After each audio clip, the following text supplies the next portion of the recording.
I am Elaine, 32, standing in the gleaming kitchen of my new house, a dream bought with 6 years of relentless saving and working overtime. The marble countertop feels cool under my fingertips, a tangible proof that I made it despite being thrown out at 18. Then my sister Amanda walks in her eyes, calculating as she surveys my achievement.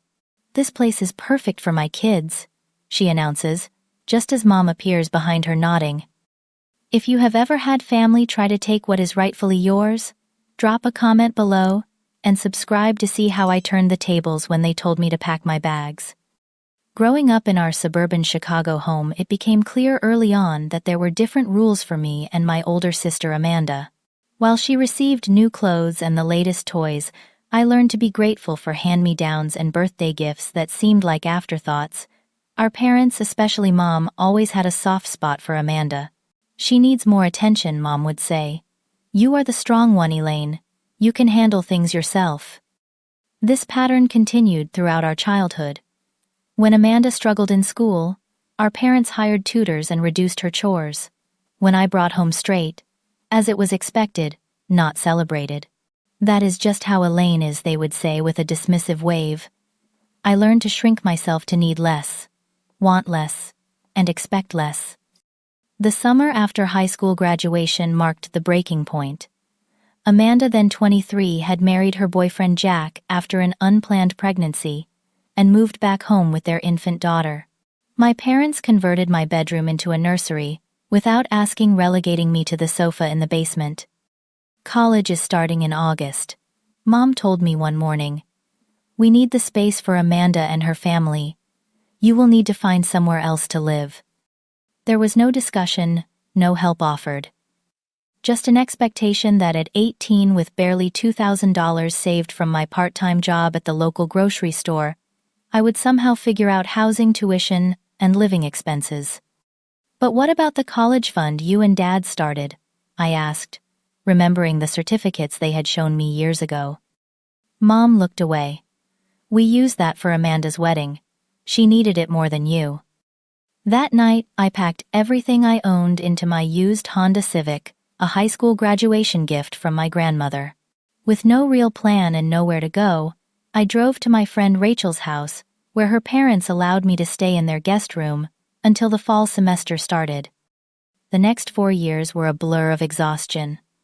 I took out student loans for tuition, but worked 2, sometimes 3 jobs to cover living expenses.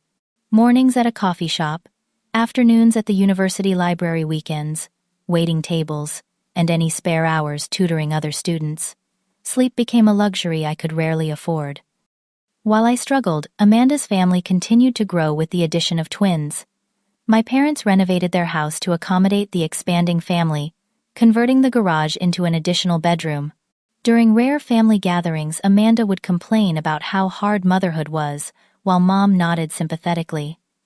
Nobody ever asked about my 80-hour work weeks or how I was managing to maintain my GPA while barely sleeping. After graduation, I landed an entry-level position at a financial technology firm. The salary was modest, but the potential for growth was significant.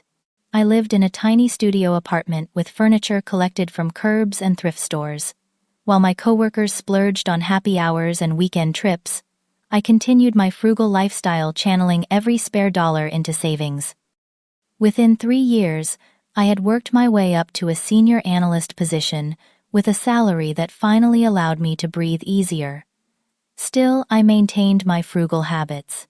My goal was unwavering: a house of my own, a place where no one could tell me to leave, a space that was truly mine. 6 years after starting my career with promotions and strategic job changes, I was earning 6 figures.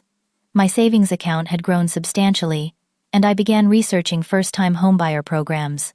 A special state initiative for professionals committed to staying in the area offered favorable interest rates and reduced down payment requirements. After months of paperwork, credit checks, and financial verifications, I was approved. House hunting became my second job. I viewed dozens of properties, learning about foundation issues, electrical systems, and the importance of location. Finally, I founded a charming 4-bedroom craftsman-style home in a quiet neighborhood with excellent schools.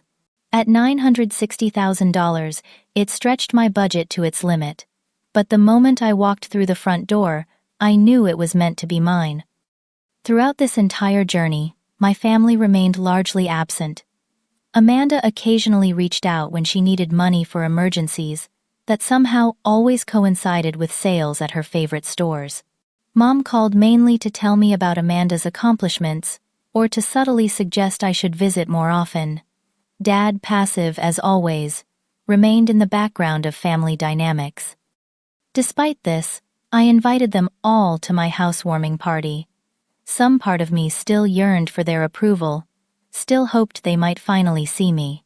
Perhaps owning a beautiful home would make them recognize my worth in a way my academic and professional achievements never had. As the day of the housewarming approached, I allowed myself to imagine a perfect scenario: Mom expressing pride in my accomplishment, Amanda showing genuine happiness for me, Dad pulling me aside to say he always knew I would succeed. I knew it was unlikely, but hope is a stubborn thing, persisting even when experience suggests it should know better. The morning of my housewarming party dawned bright and clear, one of those perfect spring days that seem designed specifically for new beginnings. Sunlight streamed through the bay windows of my living room, highlighting the original hardwood floors I had spent weeks refinishing by hand. The house, a 1920s craftsman, with thoughtfully updated amenities, represented everything I had worked for since being kicked out 10 years ago. I spent the morning putting final touches on everything, arranging fresh flowers in hand-picked vases, setting out artisanal cheeses and charcuterie on the kitchen island, and making sure the newly installed sound system was working perfectly. Each corner of this house represented a specific dream fulfilled. The home office with built-in bookshelves would allow me to eventually start the consulting business I had been planning. The spacious guest bedroom meant friends could stay over without sleeping on a sofa. The backyard garden, though still mostly dirt and potential, would someday produce vegetables and herbs for my kitchen. Rachel was the first to arrive 3 hours early, as promised to help with final preparations.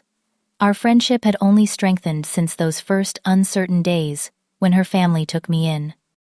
"This place is absolutely stunning, Elaine," she said, spinning slowly in the center of the living room.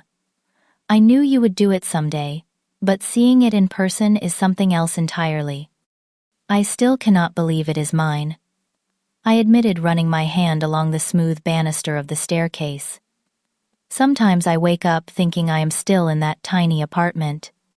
As noon approached, other friends began arriving, coworkers who had become confidants, neighbors, eager to welcome me to the area, college friends who had witnessed my struggle firsthand.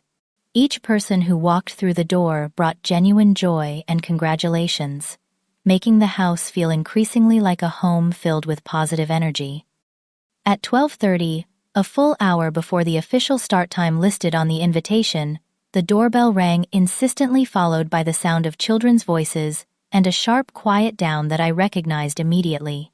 Taking a deep breath, I opened the door to find Amanda, her husband Jack, and their 3 children standing on my porch. "Surprise! We came early to help you set up," Amanda announced, though her empty hands suggested otherwise. Without waiting for a response, she ushered her family inside, the children immediately scattering in different directions.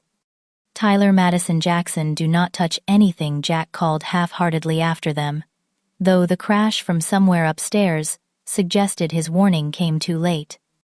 Amanda looked around with wide eyes, taking in the crown molding the statement chandelier in the entryway, and the glimpse of the gourmet kitchen beyond the dining room. "Wow, this is quite a place for someone living alone," she said, her tone making the statement feel less like a compliment and more like an accusation. "Thank you," I replied, choosing to take her words at face value. It took a long time to find exactly what I wanted. "It must be nice having all this space to yourself," she continued, running her finger along a side table as if checking for dust. "Our apartment barely fits the 5 of us. Jackson and Tyler have to share a bedroom the size of your entryway." Before I could respond, Madison, her 6-year-old daughter, came thundering down the stairs.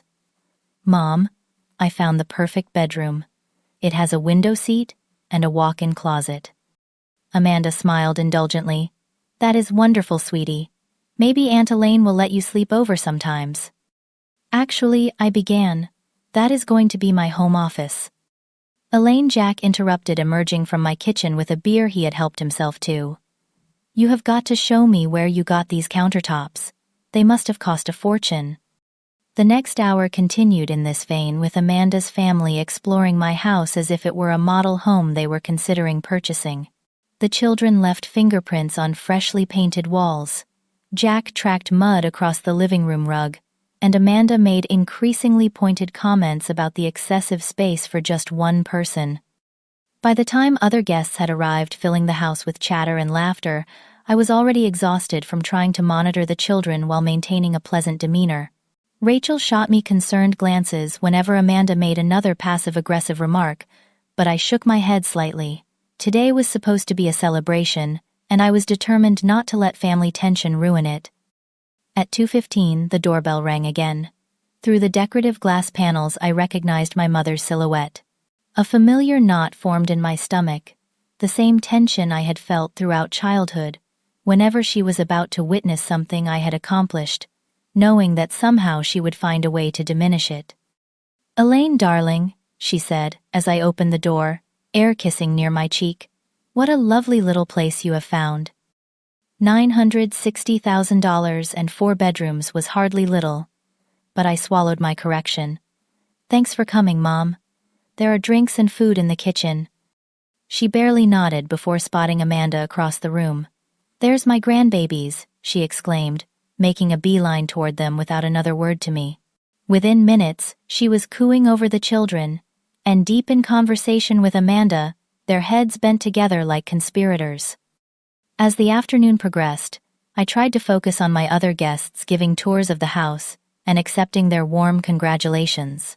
Yet I couldn't help noticing that Mom and Amanda had disappeared upstairs along with Jack and the kids.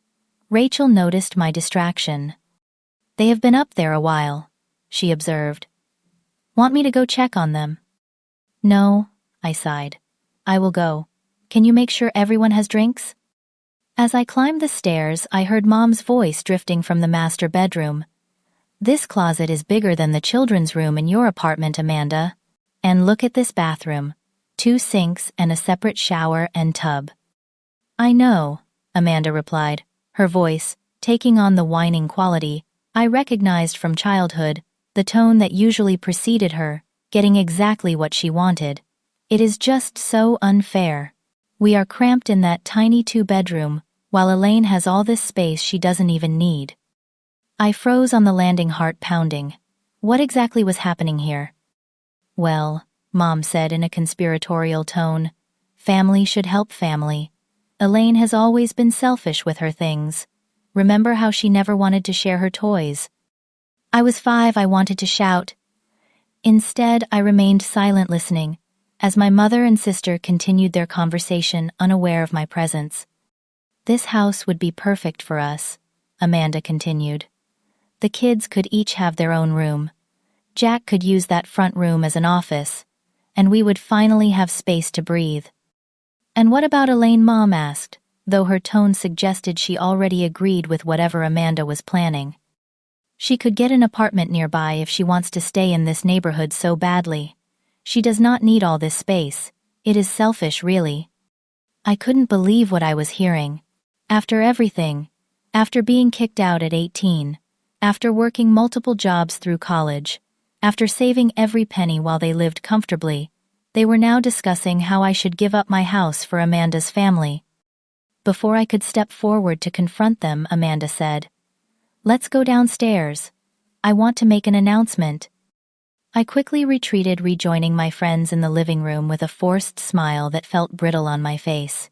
Minutes later, Amanda descended the stairs with Mom, Jack, and the children in tow, all wearing expressions that ranged from smugness Amanda to excitement the kids. "Everyone, can I have your attention, please?" Amanda called out, tapping a fork against her glass like she was at a wedding reception. The room gradually quieted as guests turned toward her. We have some exciting news to share. As conversations died down, and all eyes turned toward Amanda, I felt a chill of premonition. The satisfied smile on her face, the way Mom stood beside her with that familiar look of anticipation. I had seen this tableau before, usually preceding moments when my needs were about to be sacrificed for Amanda's desires. Jack and I have some wonderful news, Amanda announced, placing her hand on her eldest son's shoulder. As many of you know, our apartment has become way too small for our growing family. 3 active kids need space to run and play. Murmurs of agreement came from a few guests who knew Amanda, while my friends exchanged confused glances. This was supposed to be my housewarming party after all. Well, Amanda continued, her voice rising with excitement, we will not have to worry about that anymore. The kids and I are absolutely thrilled to announce that we will be moving into this beautiful house very soon. A beat of stunned silence followed before the room erupted in confused whispers. Rachel caught my eye from across the room, her expression a mix of shock and indignation. I stood frozen, the cheese plate I had been arranging forgotten in my hands. Amanda. I finally managed, my voice sounding distant, even to my own ears. What are you talking about? She turned to me with a look of exaggerated patience, as if explaining something to a child. It just makes sense, Elaine. This house has 4 bedrooms, and you are just one person. Our apartment can barely fit the 5 of us. The solution is obvious. The solution to your housing situation is not my house, I said, struggling to keep my voice level. Several guests had begun to edge toward the door, sensing the family drama unfolding. Now Elaine, Mom interjected, stepping forward with the placating tone she always used when she was about to dismiss my feelings. Family helps family. Your sister needs this house more than you do. That is not how property ownership works, I replied, feeling hysteria bubbling beneath my carefully maintained composure. I bought this house. My name is on the mortgage. I make the payments. We can discuss the financial details later, Amanda waved dismissively. The important thing is that this house will be perfect for us. The kids have already picked out their rooms. As if on cue, Madison piped up, I get the big one with the window seat.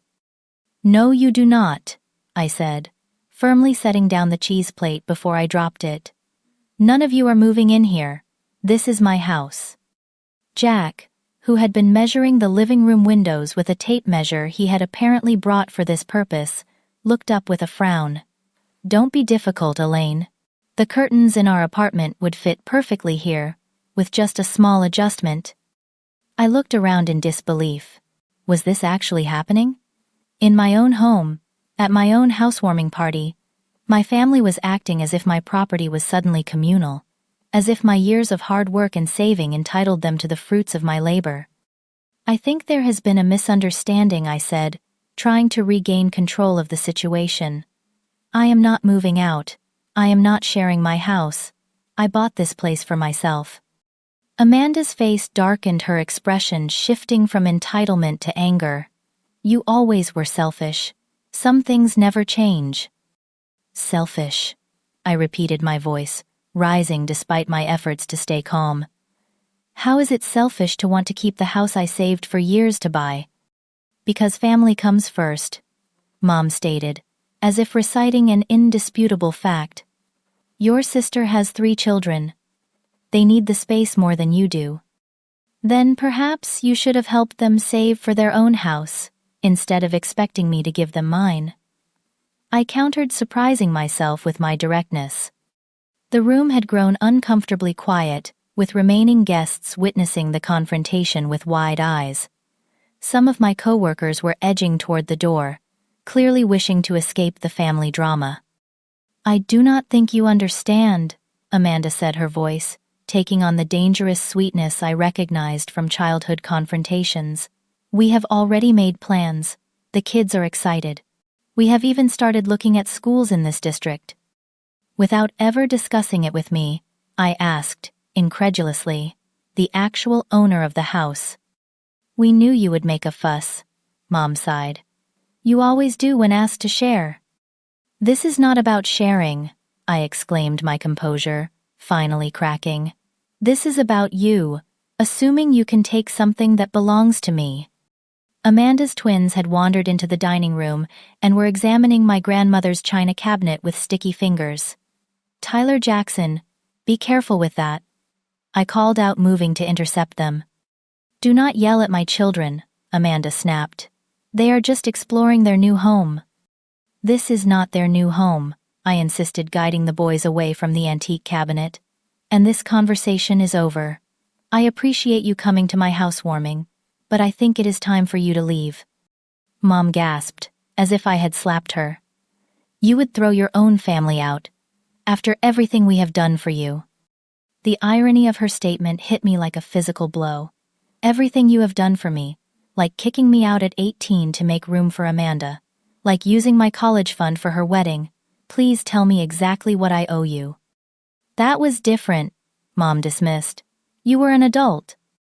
"And I am still an adult," I replied.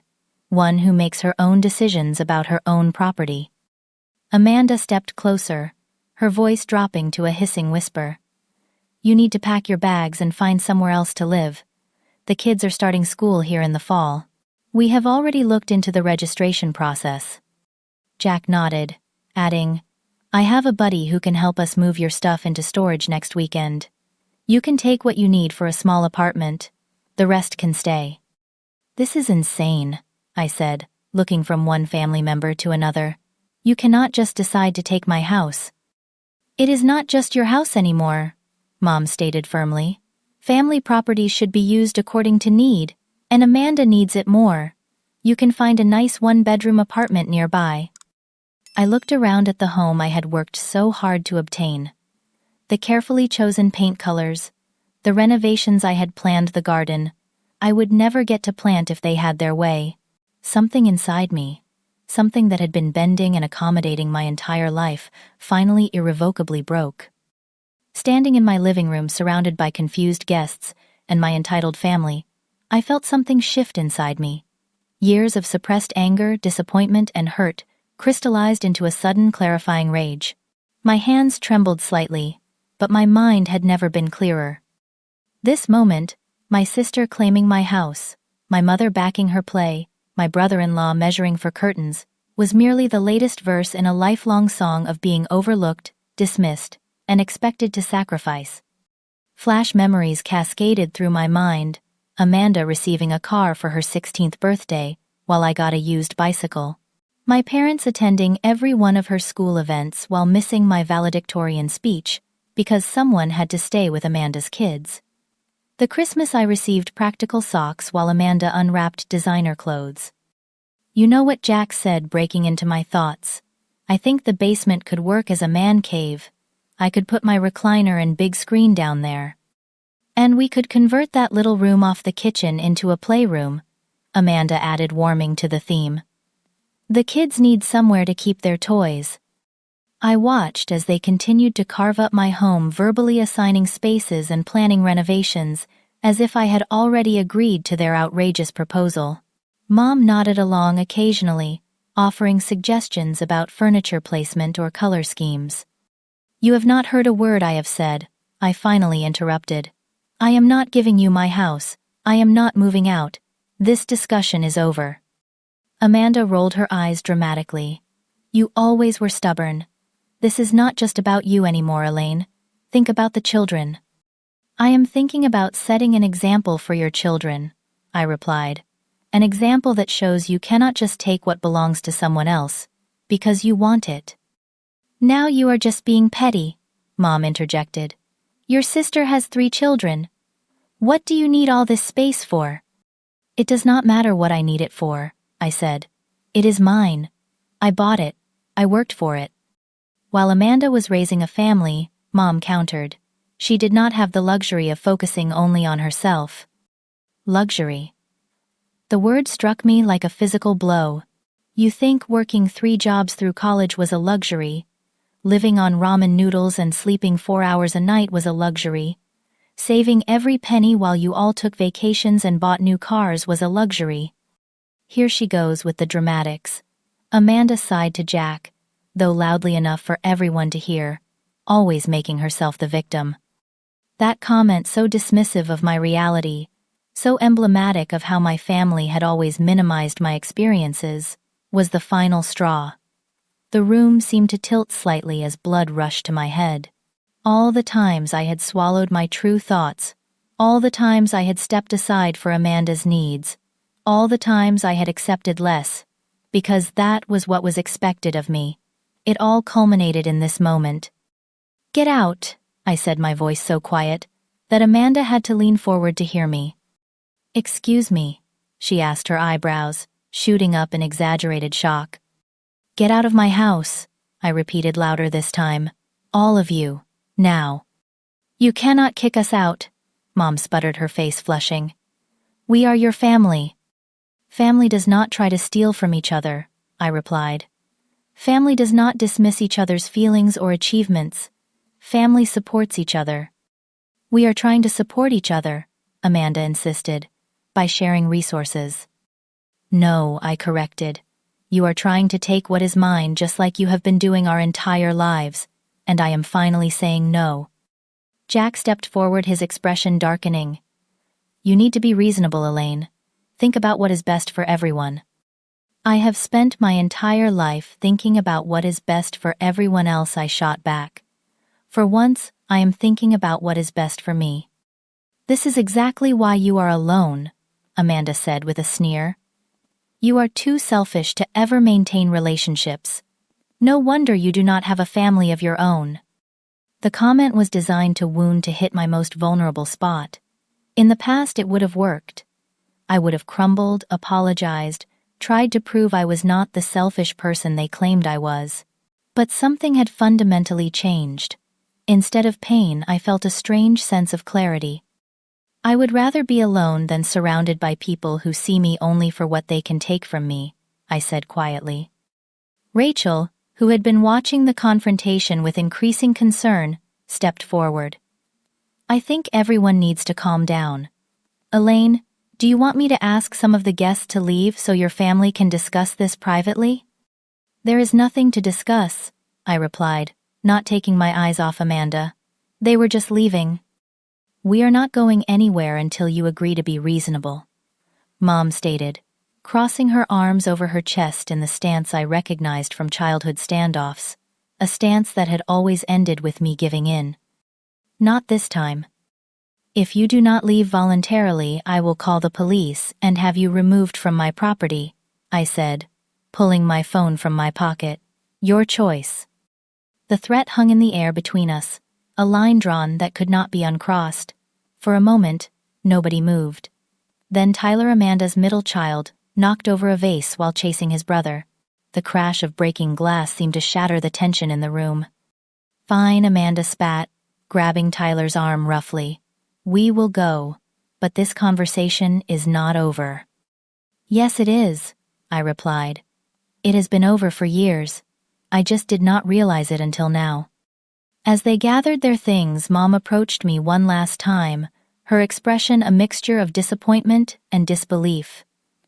"I raised you better than this," she said softly. "No," I corrected her. "I raised myself better than this.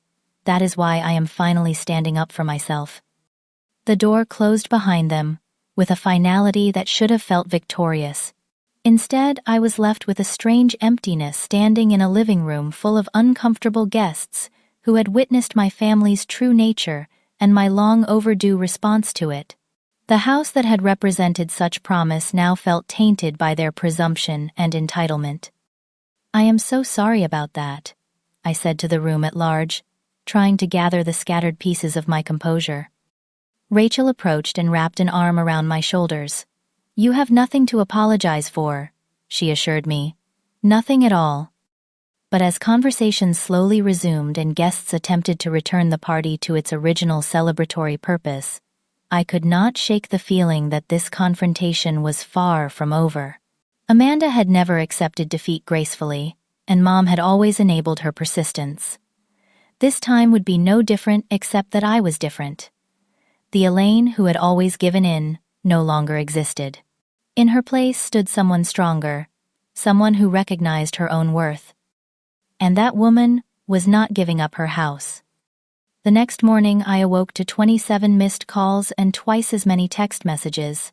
Mom, Amanda, and even Jack had spent the night alternating between guilt trips, anger, and attempts at negotiation.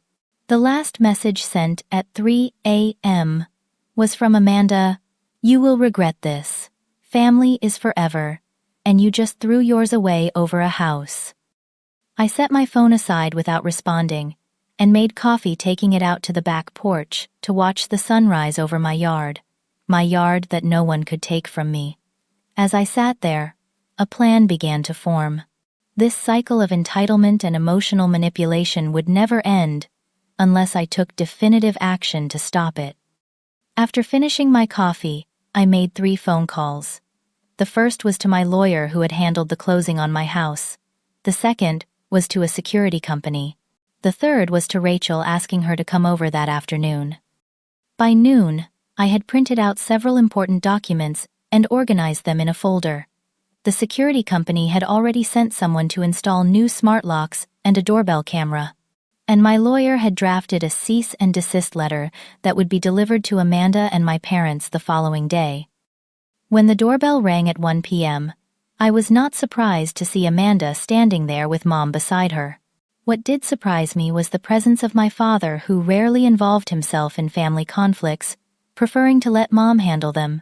The security system alerted me to their presence before they rang the bell, giving me precious moments to prepare myself. "Hello," I said calmly after opening the door, not stepping aside to let them in. "Can I help you?" "This has gone far enough," Mom said, attempting to push past me into the house. "We need to talk like adults." "I agree," I replied, still blocking the entrance. "That is why I have invited several friends over to witness our conversation. If you would like to come back in 1 hour when they arrive, we can all talk together."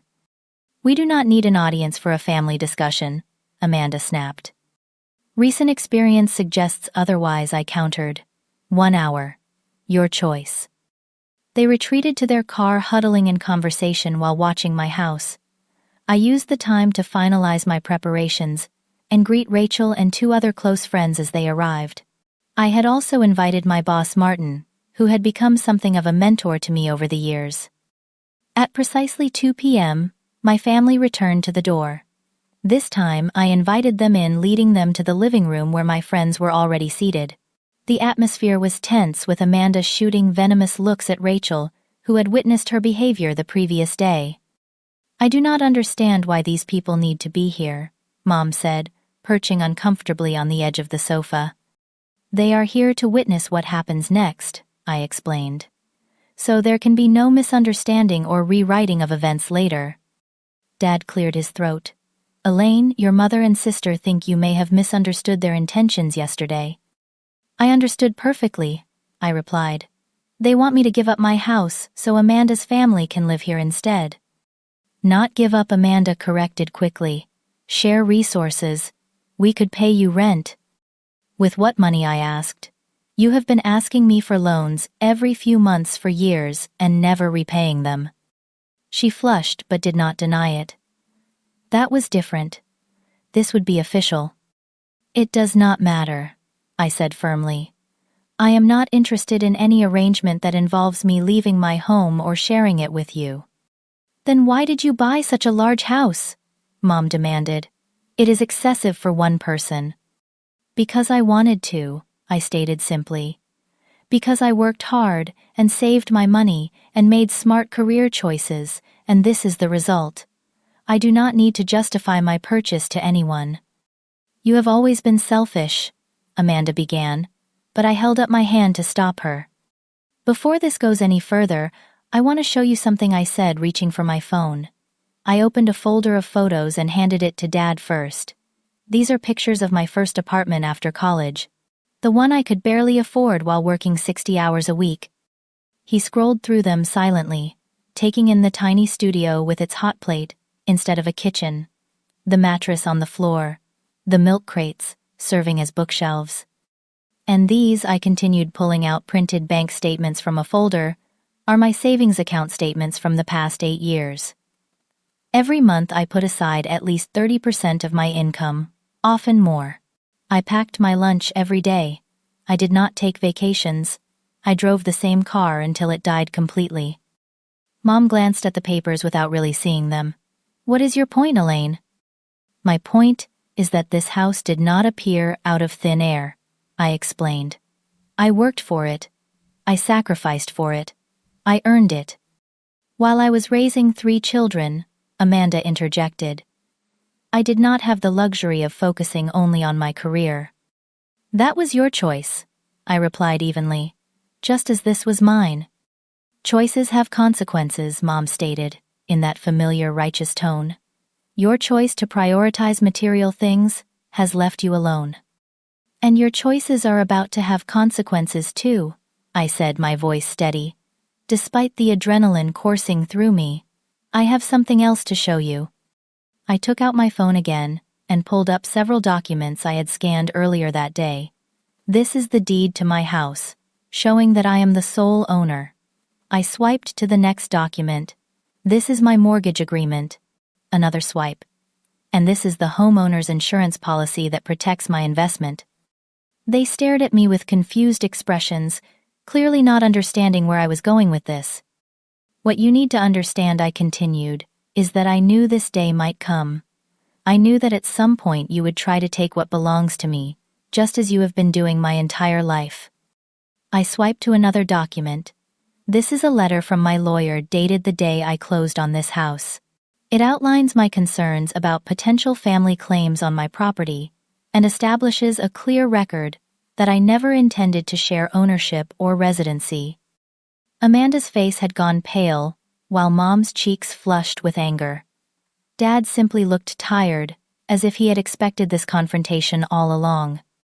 And this, I said, showing the final document, is a cease and desist letter that will be delivered to each of you tomorrow, legally prohibiting you from making further claims on my property or harassing me about it. You would sue your own family, Mom gasped.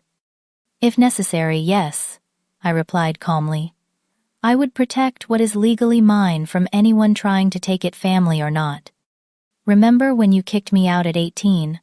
I asked, looking directly at my parents. You said I was an adult and needed to make my own way. Well, I did. I bought this house with money I earned while working multiple jobs, saving every penny, and making smart investments. This house represents every sacrifice I have made, every long night I worked while you were all sleeping comfortably in the home you denied me.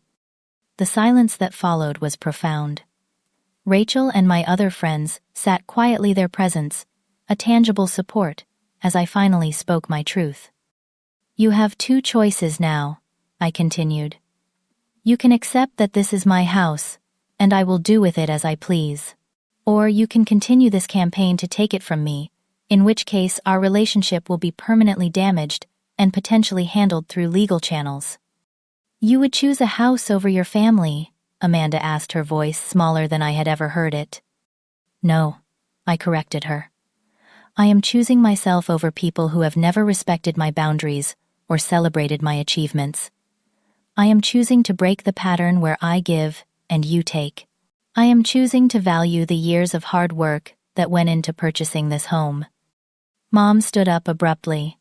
I cannot believe you are being so cold, after everything we have done for you. What exactly have you done for me? I asked quietly. Please remind me.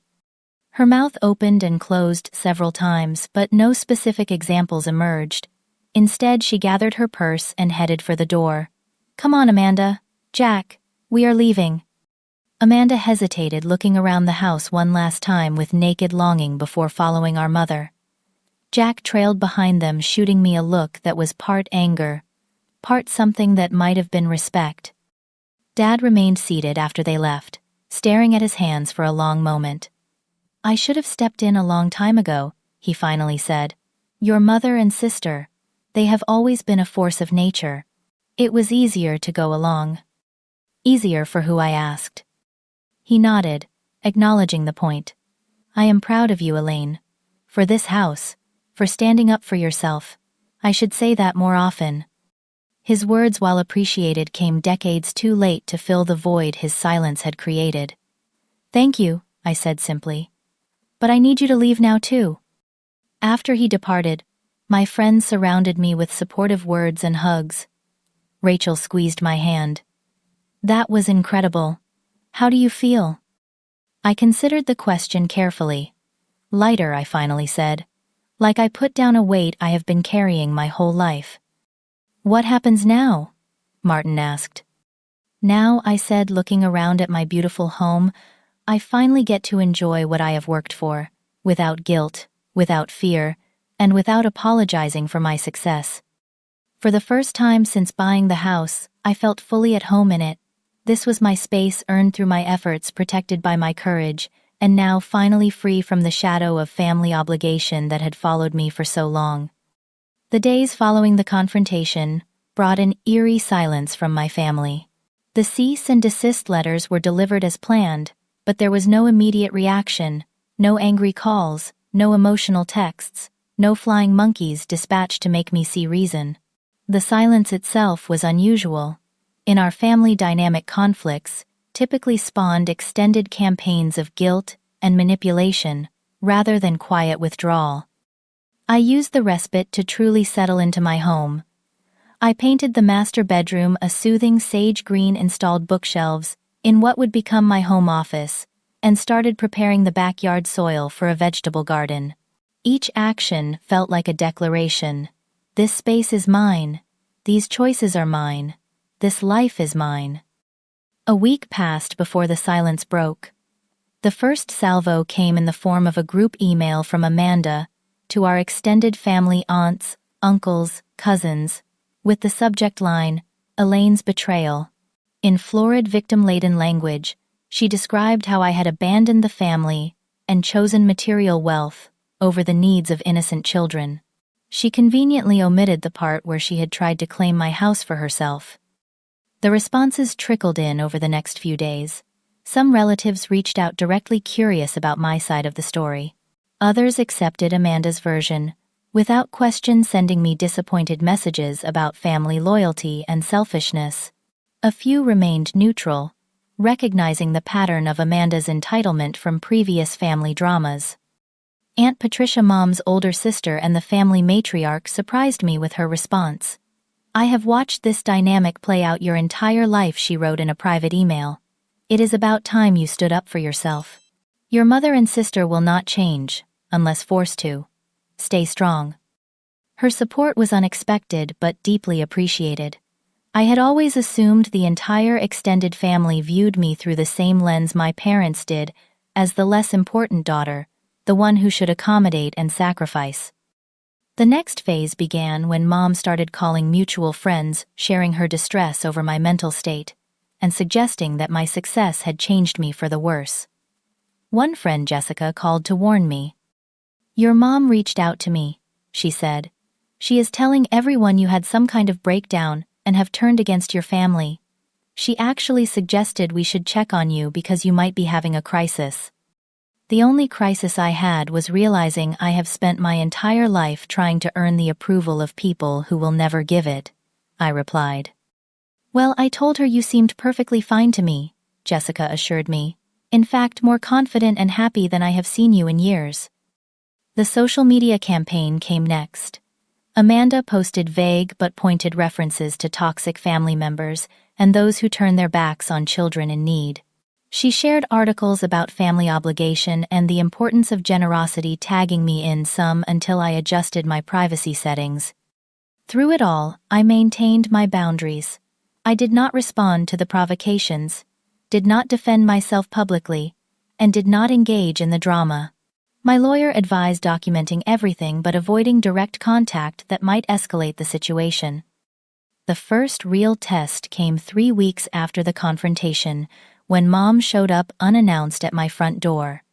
The security system alerted me to her presence, allowing me to compose myself before answering. Elaine, she said, her voice trembling slightly, we need to talk. I am not having this conversation again, I replied, keeping the door mostly closed. Your sister is devastated, she continued, as if I had not spoken. The children keep asking when they can see their new house. Tyler has already told all his friends he is moving to a big house with a yard.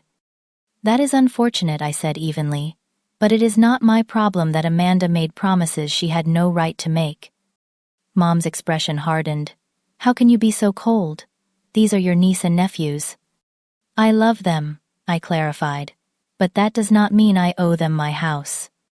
No one is saying you should give them your house. She backpedaled, a new strategy emerging. But perhaps you could help them with a down payment on their own place. You clearly have money to spare. The request might have seemed reasonable to an outsider unfamiliar with our history, but I recognized it for what it was: another attempt to extract resources from me, just in a different form. I will not be discussing my finances with you, I stated firmly. Now I have a work call in 5 minutes. Goodbye, Mom. As I closed the door, I heard her call out, "This is not over, Elaine." But for me, it was. The old pattern where I would eventually cave to pressure, where my boundaries would dissolve in the face of persistent guilt, was broken. The person I had been, the daughter desperate for approval and willing to sacrifice to get it, no longer existed. The next attempt came from Jack, who approached me, after apparently running into me by coincidence at the local grocery store. His tactic was different man to man, reasonable, businesslike. "Look, Elaine," he said, blocking my path in the produce section. "I think we got off on the wrong foot. Amanda can be emotional. You know how she is. But I have been thinking about a compromise." "There is no compromise needed," I replied, trying to move past him. "The house is mine. End of discussion." "Just hear me out," he persisted. "What if we bought into the house, became co-owners? We could convert the basement into a separate apartment for you." The audacity was almost impressive. "So your compromise is that I give up most of my house and move into the basement?" He had the grace to look slightly embarrassed. "When you put it that way, it sounds bad. But family helps family, right?" "Please move out of my way," I said, "and do not approach me again." As I walked away, I heard him mutter, "Ice Queen." The insult rolled off me. In the past, being seen as cold or unfeeling would have devastated me, sending me into a spiral of people-pleasing to prove otherwise. Now I recognized it for what it was: a manipulation tactic, designed to make me question my reasonable boundaries. The most difficult moment came when Amanda sent the children to my house one Saturday afternoon. Madison, Tyler, and Jackson stood on my doorstep, their faces, a mixture of confusion and hope, clearly sent as emotional leverage. Aunt Elaine, Madison said, her voice rehearsed. "We came to see our new bedrooms. Mom said you just needed time to get used to the idea of sharing." My heart ached for them, innocent pawns in their mother's manipulation. "Your mom was wrong to tell you that," I said gently. "This is my house, and you are not moving in here." Tyler's face crumpled. "But Mom already gave away some of our toys because she said we would get new ones for our new big house." The manipulation was so transparent, so cruel in its use of children, that it strengthened my resolve rather than weakening it. "I am sorry she did that," I told them. "That was not fair to you. But this is not your new house." "Mom said you are being selfish," Jackson informed me with the brutal honesty of a 7-year-old. "Sometimes adults disagree about things," I explained. "That does not make either person bad. Would you like some cookies before I take you home?" After serving them cookies and milk at the kitchen island, I drove them back to Amanda's apartment. She opened the door with a triumphant expression that faltered when she saw me standing behind her children. "You sent your children to do your dirty work," I said quietly, ensuring they could not hear. "That is a new low even for you." "I do not know what you are talking about," she replied, but her eyes shifted away from mine. They wanted to see their aunt. "Do not use your children as pawns again," I warned. "Next time I will call Child Protective Services." Her face paled. "You would not dare." "Try me," I replied, before turning to leave. That night, alone in my house, I finally allowed myself to feel the full weight of what had happened. The family I had longed to please, to be accepted by, had revealed themselves completely. The pain was acute, but clarifying. I cried for the little girl who had never been enough, for the teenager thrown out of her home for the young woman who worked herself to exhaustion, trying to earn love that should have been freely given. But when the tears dried, I felt something unexpected: freedom. The constant anxiety of trying to please people who could never be pleased had lifted. The fear that I would lose their love if I did not comply with their demands was gone, because I now understood that what they offered had never been true love in the first place. I walked through my house, touching the walls, the countertops, the furniture I had carefully selected. This space represented not just financial security, but emotional liberation. For the first time in my life, I had stood firm in my own worth, and though the cost had been high, the reward was incalculable. The next morning, I changed my phone number, updated my email address, and adjusted all my social media privacy settings. I did not block my family entirely; that door remained slightly ajar, but I created enough distance to allow myself to heal without constant intrusion. Then I did something I had been postponing. I invited friends over for a proper housewarming, a celebration unmarred by family drama. As we toasted with champagne in my living room, Rachel raised her glass. "To Elaine," she said, who finally realized her own worth. The glasses clinked, and in that moment, surrounded by people who genuinely celebrated my success, I felt truly at home. 6 months passed, transforming my house from a new purchase into a true home. The garden I had planted now flourished with tomatoes, peppers, and herbs. The home office was complete with built-in bookshelves holding my growing collection of business and psychology books. Each room reflected my personality and preferences, untainted by compromise or concession. After the dramatic confrontation with my family, I had made a conscious decision to focus on healing. Weekly therapy sessions helped me understand the dynamics that had shaped our relationship and my role in maintaining unhealthy patterns. I learned about emotional boundaries, familial trauma, and the difference between guilt and genuine responsibility. What you are experiencing is common for the family scapegoat, who finally breaks free, my therapist Dr. Rivera explained during one session. Your family created a narrative where you were expected to sacrifice for others. When you refused to continue that role, it threatened their entire system. Will they ever understand? I asked. Will they ever see that what they asked was wrong? She gave me a gentle smile. That is not something you can control. Your task is to heal yourself, not to convince them. That truth was difficult to accept, but ultimately liberating. I could not change my family's perception, but I could change how their perception affected me. Gradually, the guilt that had plagued me began to recede. The voice in my head that questioned my right to prioritize my own needs grew quieter. My professional life flourished during this period of personal growth. The confidence I gained from standing up for myself translated into more assertiveness at work.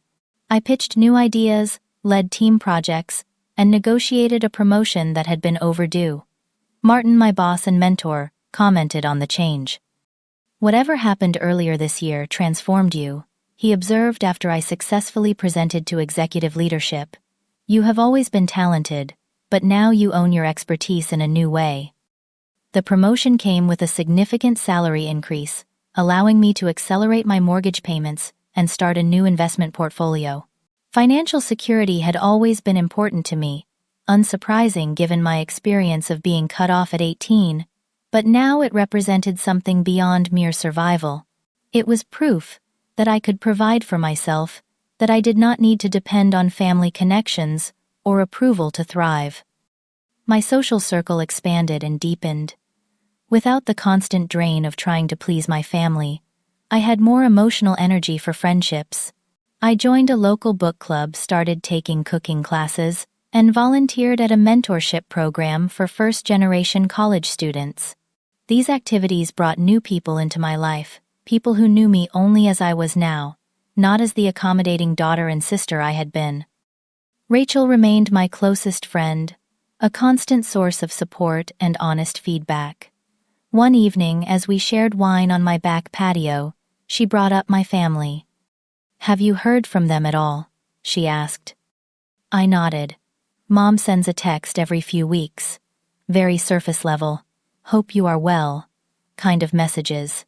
Nothing about what happened. And, Amanda. Nothing directly, I said. But I heard through a cousin that things are not great for them. Jack lost his job, and they had to downsize to an even smaller apartment. Do you feel bad about that? I considered the question carefully. I feel bad for the children. They did not create this situation. But do I feel responsible? Their financial struggles existed long before they tried to take my house, and they would exist even if I had given in. That is growth, Rachel observed. The old Elaine would have found a way to make their problems her responsibility. She was right. For years I had operated under the belief that family obligation trumped all other considerations, including my own well-being. Breaking free from that mindset had been painful but necessary. 3 weeks later, I received an unexpected email from my father. Unlike Mom's superficial check-ins, his message acknowledged what had happened. I have been doing a lot of thinking, he wrote, about the way your mother and I parented you, and Amanda. About the unfair expectations we placed on you. I cannot speak for them, but I want you to know that I see now how wrong we were. I am proud of the woman you have become despite our failures. If you are open to it, I would like to meet for coffee sometime. No pressure, no agenda. Just a father hoping to know his daughter better. The email brought tears to my eyes, not because it erased the past, but because it represented something I had never expected acknowledgement. I did not respond immediately, taking time to process my feelings and discuss it with Dr. Rivera. Do you want to see him? She asked. I think I do, I admitted. Not to forgive and forget, but to see if there is anything worth salvaging. Our first meeting was awkward, but revealing. Dad seemed smaller, somehow less the intimidating figure of my childhood, and more a flawed aging man with regrets. We talked cautiously at first, sticking to safe topics like my job and his garden. But eventually, he brought up the past. I let your mother handle most of the parenting, he said. It was easier than arguing with her, but that meant I failed to protect you when I should have. Yes, I agreed simply. You did. He nodded, accepting the truth without defensiveness. I cannot change that, but I want you to know that I see it now, and I am sorry. That coffee led to another, and gradually we built a new relationship. Not the close father-daughter bond I had longed for as a child, but an honest connection between two adults. He never pressured me to reconcile with Mom or Amanda, respecting the boundaries I had established. 9 months after the confrontation, I received a text from Amanda that surprised me. Can we talk? Just us. After discussing it with Dr. Rivera and thinking it through carefully, I agreed to meet her at a neutral location, a coffee shop downtown. She arrived looking more subdued than I had seen her in years, without the usual dramatic entrance or attention-seeking behavior. Thank you for meeting me, she said as she sat down across from me. What did you want to talk about? I asked, keeping my tone neutral. She twisted her wedding ring nervously. Things have been hard. Jack lost his job. We had to move again. The kids are struggling with all the changes. I waited, expecting the conversation to turn toward what I could do to help them, money perhaps, or allowing them to stay with me temporarily, but she surprised me. I have been seeing a therapist, she continued. Part of my recovery program. Recovery program, I repeated, confused. I am an addict, she said quietly. Shopping mainly. Spending money we do not have to feel better temporarily. That is why we were always broke, always needing help. The therapist says I use material things to fill emotional holes. The admission shocked me. I had always seen Amanda as entitled and spoiled, but addiction had never occurred to me. How long? I asked. Years, she admitted, but it got worse after the kids. Postpartum depression that I never really addressed. Buying things gave me a high when I felt worthless. For the first time I saw my sister not as my rival or oppressor but as someone fighting her own battles. It did not excuse her behavior or erase the hurt she had caused. but it helped me understand it differently. I am not asking for money, she clarified, seeming to read my thoughts, or a place to stay. I am working my program, and part of that is making amends where possible. I know I can never fully make up for trying to take your house, or for the years of taking advantage, but I want you to know that I see it now, and I am sorry. The words I had never expected to hear from her hung between us.